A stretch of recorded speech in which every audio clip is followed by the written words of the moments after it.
away from that area, and we had to record from several kilometers away from that particular area. So, the police had to explain to us after we questioned them. They spoke to us after we explained to them that we should not be there. All right, at the moment, do roll on now. All right, so we're being harassed now. We have to go into the vehicle.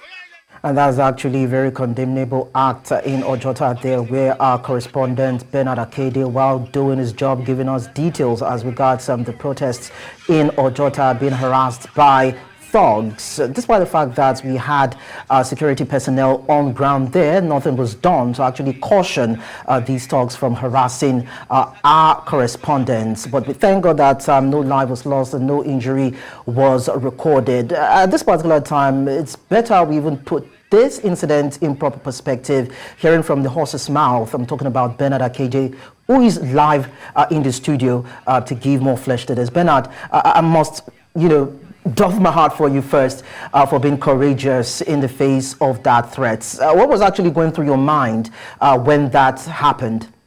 Well, thank you, Leko. It's a good thing that you were the one we started the report with earlier, and then, you're still back here. First of all, I would say thank you as well to the rest of the crew that were there together.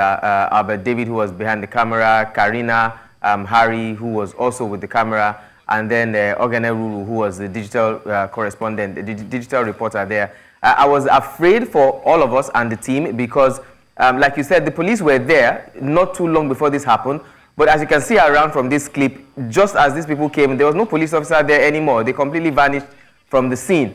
We did everything the police asked us to do. They said we should not interview people, that our interviews was what was, attracting the crowd that they did not want. And we obliged.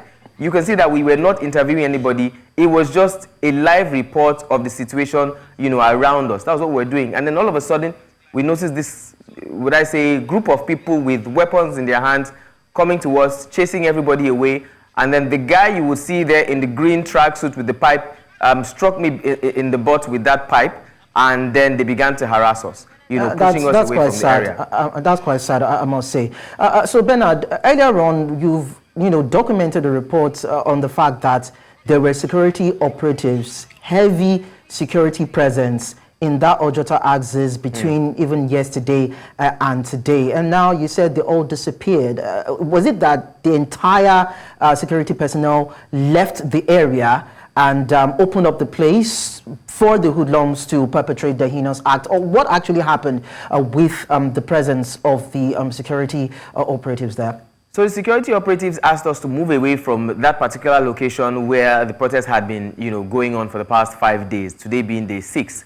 So after that report I had with you earlier, where one of the senior police officers called me and told me to speak to the other journalists and ask them not to interview any other person, which I did. They told us to move further down. So we moved several meters away from where we were, moved to Ojota bus stop where you have the pedestrian bridge, where all of that happened.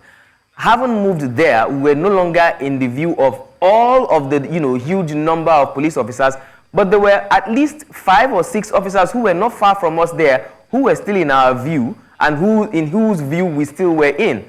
So basically they could see us and we could see them not far from there. And then as the time drew closer for me to deliver this live report, you can see behind me now, all those, about 5 or 6 of them that were there were no longer there anymore.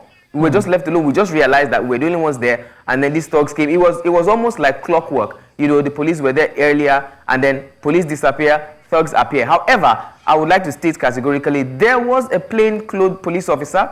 If we have the chance to take back the report where you and I spoke earlier, I believe he was a police officer, plainclothes. He's the one who came to call me and told me that the senior officer wanted to speak with me while you were there with me live on camera. After speaking to the senior officer, I came back. He was dressed in a black and white shirt. While this was happening, we saw him. We identified him under this pedestrian bridge, believing he's a police officer as well. And while we drove off, we still saw him and made eye contact with him, suggesting that at least one police officer was there, even though he was in plain clothes. So would this mean that tactically the security chiefs or police personnel right there in a way, dislodged the protesters away from where they were meant to converge, where they were meant to be confined, or even haven't been told to move further down? Was it that, you know, they in a way dislodged them, dispersed them, and there was no protest as at that time that this occurred? Yes, you're correct. There was no protest. However, it was not forceful. They came and ordered everybody to stand up. The protesters who sat there behind where the journalists were in Ojota told them to stand up and escorted them out of the area, told them to walk out of that area, that they didn't want any kind of drama, that they didn't want people present there.